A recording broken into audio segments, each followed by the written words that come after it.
जब अंग्रेज हिंदुस्तान आए तो उन्होंने राजपाट खूब पसार लिया। पटरियां बिछाकर रेल चलाई, तार के खंभे गाड़कर पोस्ट ऑफिस बनाए। ऐसे ही और कई विभाग थे जिनमें काम करने के लिए अंग्रेज हिंदुस्तान बुलाए गए, क्योंकि भारतीयों को ये काम सिखाने में कुछ समय लगना था। अब इन लोगों ने हिंदुस्तान में कुछ काम किया, कुछ इश्क।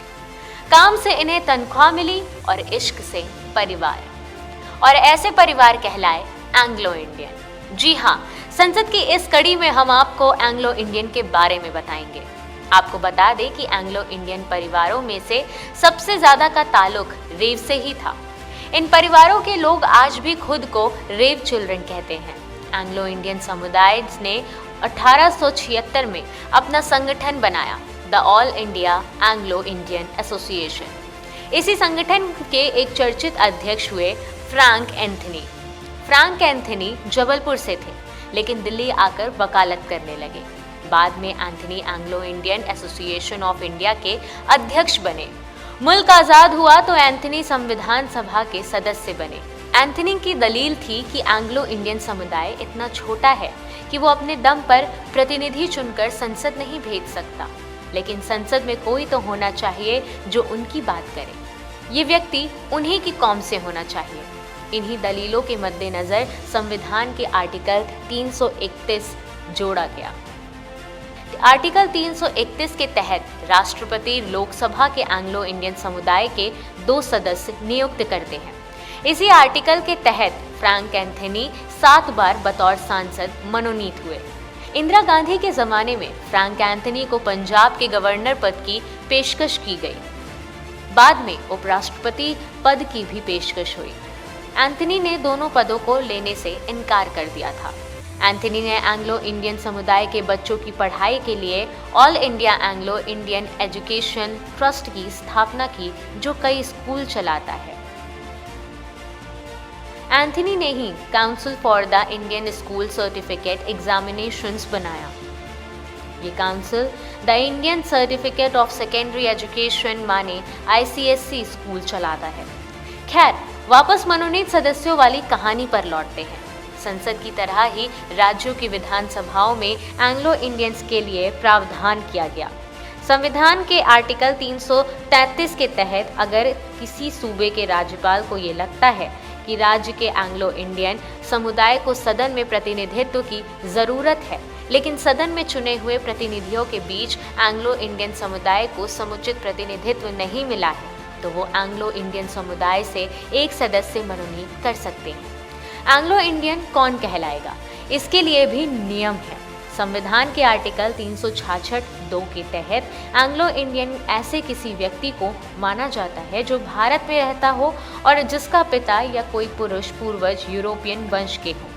एंग्लो इंडियंस भारत का अकेला समुदाय है जिनका प्रतिनिधि संसद और राज्यों की विधानसभा में होता है। हालांकि इस तरह के इल्जाम भी लगते रहे कि मनोनीत सदस्यों ने अपनी कौम के लिए ज्यादा कुछ किया नहीं।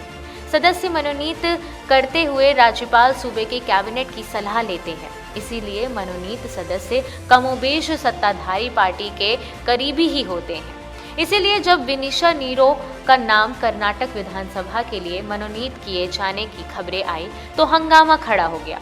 सबको यही लगा कि विनीशा भाजपा के पक्ष में ही वोट डालेंगे, लेकिन बाद में मालूम चला कि नीरो का नाम यूं ही उछाल दिया गया था।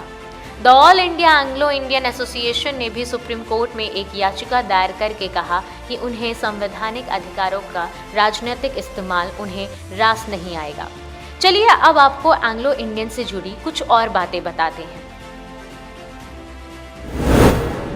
एंग्लो इंडियन एकमात्र समुदाय है जिसके प्रतिनिधि लोकसभा के लिए नामित होते हैं। इस समुदाय का अपना कोई निर्वाचन क्षेत्र नहीं है। यह अधिकार फ्रैंक एंथनी ने जवाहरलाल नेहरू से हासिल किया था। एंग्लो इंडियन का प्रतिनिधित्व लोकसभा में 2 सदस्यों की तरफ से किया जाता है। एंग्लो इंडियन मनोनीत होने के 6 महीने के अंदर किसी पार्टी की सदस्यता ले सकता है। एंग्लो इंडियन को लेकर संविधान 126वां संशोधन काफी चर्चा में रहा। दरअसल अनुसूचित जाति और अनुसूचित जनजाति के आरक्षण के समय सीमा 70 साल के बाद यानी 25 जनवरी 2020 को समाप्त हो रही थी। संसद की तरफ से लोकसभा और राज्यसभा ने दिसंबर 2019 को संविधान के 126वें संशोधन पारित किया था। इससे अनुसूचित जातियों और अनुसूचित जनजातियों की सीटों के लिए आरक्षण सीमा 10 साल बढ़ा दी गई, लेकिन एंग्लो इंडियन समुदाय के लिए इसमें कोई जिक्र नहीं है। इससे मतलब ये निकलता है कि अगर प्रावधान न किया गया तो भविष्य में एंग्लो इंडियन समुदाय को नाम निर्देशन द्वारा सदनों में प्रतिनिधित्व समाप्त हो जाएगा। इन सभी को देखने के बाद आप ये कह सकते हैं कि हर ईसाई व्यक्ति एंग्लो इंडियन नहीं होता है। इसके लिए पुरुष जनक यूरोपीय मूल का होना चाहिए। बहुत से एंग्लो इंडियन लोग प्रसिद्ध हुए हैं, जैसे कि कीलर बंधु। ये दोनों भाई एयरफील्ड मार्शल डेंजल कीलर और विंग कमांडर ट्रेवर कीलर भारतीय वायुसेना का हिस्सा रहे। इतिहास में ऐसे मौके कम ही होंगे जब दो भाइयों को वीर चक्र से सम्मानित किया गया हो। दोनों के अदम्य साहस और वीरता के कारण 1965 के भारत पाक युद्ध में वीर चक्र से सम्मानित हुए थे। दोनों का जन्म लखनऊ में हुआ था। Bureau report, parliamentary business.